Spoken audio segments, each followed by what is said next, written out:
DM me now at one Opti Ria Siban Taming. Tapos sabi ko, ay opo, totoo talaga takot. Kasi isang diabetic ako.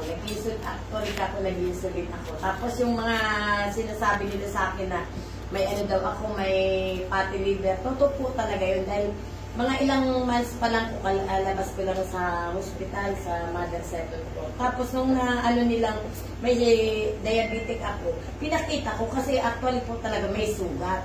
Sabi ko, ay, ayan po ako. Yan mo. Yan po. Tapos din, sabi niya, ay, tama-tama. Ito, anya, ang inumin mo. Di yun po.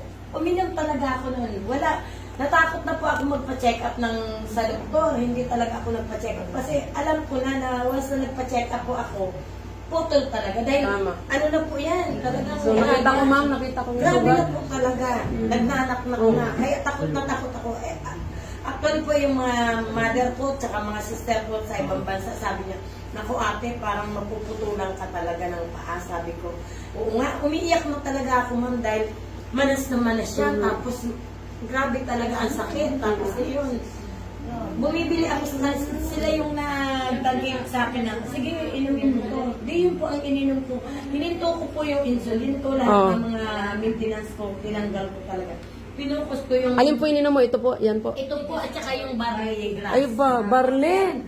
Barley pala, power. Ito at saka barley grass po. Oo. Tapos yung mga kape-kape rin, Oo. rin ako. Kaya hanggang po ngayon, hindi na ako nag-take ng mga maintenance ko. Hindi na po. Power. Yung, hindi na Ay, po. power. Ang tagal na talaga. Umpisa nung nag-inom ako sa inyo ng December po, ako na ano nito. Ang galing. Yun, tuwang-tuwa ako dahil humihilom na yung paa ko hanggang sa bumalik na po. Ayan po. Wow, palakpakan naman. Thank you, Lord. Thank you. Maraming salamat sa one of videos. Yeah, palakpakan naman natin si Ma'am Beth.